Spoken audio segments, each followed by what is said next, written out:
Erev Tov Rabotai, we are continuing with our Mishna Yomi Masechet Batra. We are up to Perek Chet Mishna Zayin.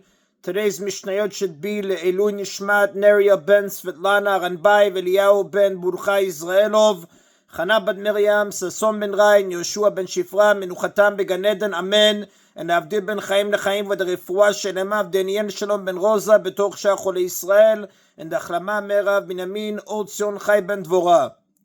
The Mishnah teaches how someone can give his property to his children as a gift, but still keep for himself the right to use the property and take its produce as long as he is alive. Such an arrangement is sometimes called a life estate.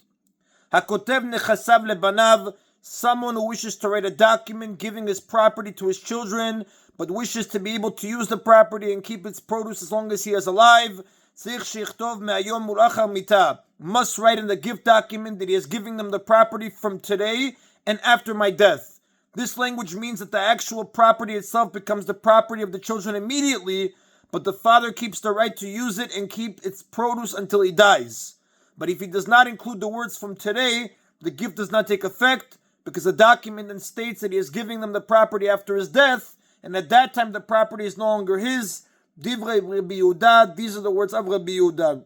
And according to Rabbi Yehuda, if he does not include the words from today, the gift does not take effect, like we said, because the document states that he's giving the property after his death, and at that time the property is no longer his. Rather, it already belongs to his heirs. And if he leaves out the words after my death, then the gift takes effect upon everything immediately, and he does not keep the right to use the property during his lifetime. Now, the document being discussed in the Mishnah is not a deathbed will, but a regular gift document, which is being used by a healthy person. Therefore, the gift does not take effect until a kinyan is made.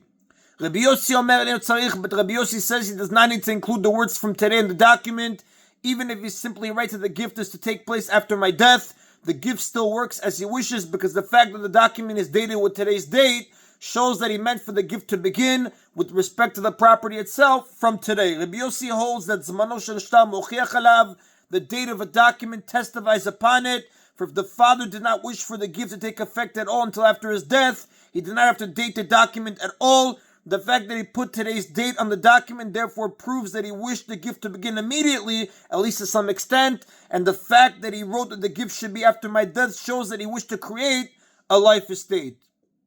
And the Rav tells us, V'alacha ki Rabbi Yossi, the Halacha follows the opinion of Rabbi Yossi. The Gemara discusses the laws that apply to property that is given as a gift in this way. Hakotev nechasav livno lachar moto. If someone writes a document giving the body of his property to his son, but keeps the use and produce of the property for himself during his lifetime in the way that we described, the father cannot then sell the property itself to someone else, because the property itself has already been given to the son, and the son owns the property, not the father. But the son also cannot sell the property in a complete manner while the father lives, because the property is still in the domain of the father to some extent, due to the fact that the father has the right to use the property and take its produce as long as he lives. Therefore, if the father sold the property, it is sold only until he dies, meaning the buyer has the right to use the property and take its produce as long as the father lives. All the father owns in the property is the right to its use and produce during his lifetime, so that is all that he can sell to the buyer. But once the father dies, the property and the produce both belong to the son. And if the son sold the property while his father was still alive, the buyer has nothing from the property until the father dies, because the rights to use the property and keep its produce until that time belong to the father, and the son cannot sell those rights. Once the father dies, however, the property and its produce go to the buyer. When the father dies, the gift is completed, and the rights to the use and produce of the land now belong to the son. Therefore, the sale is now completed, and the buyer receives everything. This is certainly the case when the father dies before the son. If the son dies before the father, however, so the son was never alive to receive the right to use the land and its produce, the Moraim debate whether the buyer indeed receives the property. This is a discussion in the Gemara in Bava, page 136b. The Mishnah now teaches additional laws that apply when a father gives property to one of his sons, but keeps the rights to its produce during his lifetime. The The father may detach produce from the property and feed it to whomever he wishes as long as he lives, because the produce belongs to him. And as for any detached produce that he left in the property at the time of his death, it belongs to all of his heirs equally, not only to the son to whom he gave the field. Since the produce was detached from the ground during the father's lifetime, it is his property, not the son's, and when he dies, the heirs share it equally. Produce that was still attached to the ground when the father died, however, would belong to the son who owns the body of the property alone, not to the other heirs. Since the father did not harvest these fruits, they are subordinate to the land, and upon the father's death, they belong to the son who received the property as a gift, just like any new produce will. And even if the produce was fully grown and ready to be harvested at the time the father died, it still belongs to the son who received the property as a gift. And we do not say that grain that is ready to be harvested is viewed as if it were already harvested, so it should belong to all the heirs.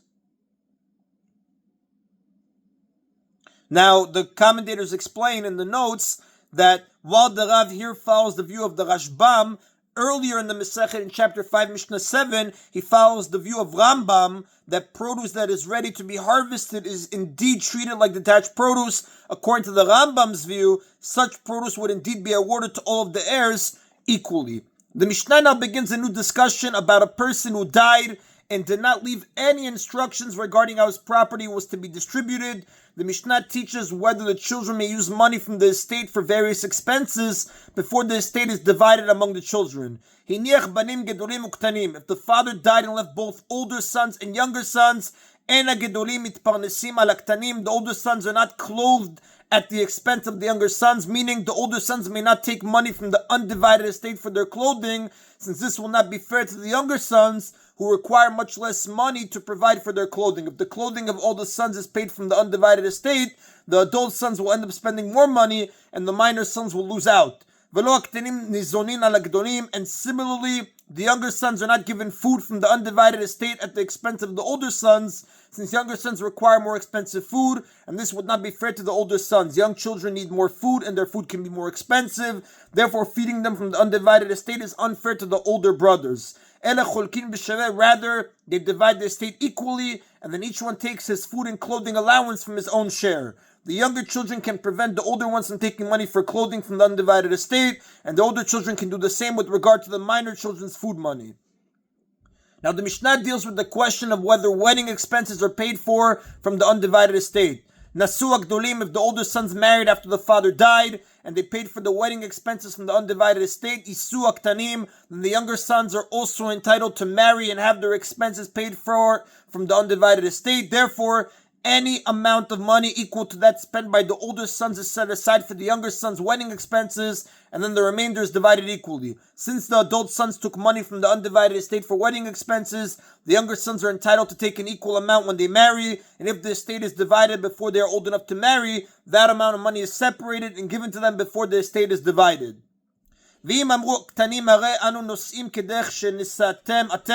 But if the older sons had married while the father was still alive, and the father paid the wedding expenses at that time, and now after the father's death, the younger sons say, we wish to marry using funds from the estate in the manner that you married, with our father's funds, and shominahem, we do not listen to them, rather whatever the father gave the older sons for their wedding while he was alive, he gave, but the younger sons do not receive any money for wedding expenses from the undivided estate, and they must pay for the weddings from their share of the inheritance. Whatever the father may have given one of his children while he was alive has no bearing on the division of his inheritance after he dies. Therefore, even if the father paid for the weddings of the older children and would likely have done so for the younger children as well, had he been alive when they married, this does not give the younger children a claim to any extra money. And that is in a Mishnah Zayin. The final Mishnah of the chapter, Mishnah Chet, continues a discussion of the previous Mishnah regarding whether children may take funds from their father's undivided estate to pay for expenses. While the previous Mishnah spoke about sons, this Mishnah deals with daughters. Hiniach banot gedolot uktanot. If the father died and left both older daughters and younger daughters but no sons, so that the daughters are the heirs, en agdolot mitparnesot al aktanot. the older daughters are not clothed at the expense of the younger daughters, meaning the older daughters may not take money from the undivided estate for their clothing, since this will not be fair to the younger daughters who need less money to provide for their clothing. And similarly, the younger daughters are not given food from the undivided estate at the expense of the older daughters, since younger daughters need more money for food, and this would not be fair to the older daughters. Rather, they divide the estate equally, and then each one takes her food and clothing allowance from her own share. The Mishnah deals with the question of paying for wedding expenses for the daughters from the undivided estate. Nasu gdolot isuk tanot, if the older daughters married after the father died and they paid for the wedding expenses from the undivided estate, then the younger daughters are also entitled to marry and have their expenses paid for from the undivided estate. Therefore, an amount of money equal to that spent by the older daughters is set aside for the younger daughters' wedding expenses, and then the remainder is divided equally. But if the older daughters had married while the father was still alive and the father paid their wedding expenses at that time, and now after the father's death the younger daughters say, we wish to marry using funds from the estate in the manner that you married with our father's funds, and shominaen, we do not listen to them. Rather, whatever the father gave the older daughters for their wedding while he was still alive, he gave. But the younger daughters do not receive any money for wedding expenses from the undivided estate, and they must pay for the weddings from their share of the inheritance. Now the chapter ends by noting that there is a difference with respect to these laws between a case where the estate is inherited by sons and where it is inherited by daughters. In this, the power of daughters who inherit is more powerful than that of sons. Shabanot nizonot alabanim, namely that younger daughters receive support at the expense of sons. Then nizonot ala banot, but do not receive support at the expense of daughters. Although sons inherit before daughters, a man's minor daughters are entitled to be supported from his estate. This is one of the stipulations that the sages included in a husband's ketubah obligation. Therefore, when sons inherit the estate, the minor daughters do receive food before the sons receive their inheritance. But when there are no sons and the daughters inherit the estate, this ketubah stipulation does not apply, and the minor daughters do not receive any special allowance for support. Rather, each daughter must take her food from her own share of the estate, as the Mishnah taught earlier, and it comes out that while younger sons cannot eat at the expense of older ones, and younger daughters cannot eat at the expense of older daughters, minor daughters do eat at the expense of older and younger sons. And that is in Abotai of today's Mishna Yomi. Baruch Adonai Leolam. Amen v'amen.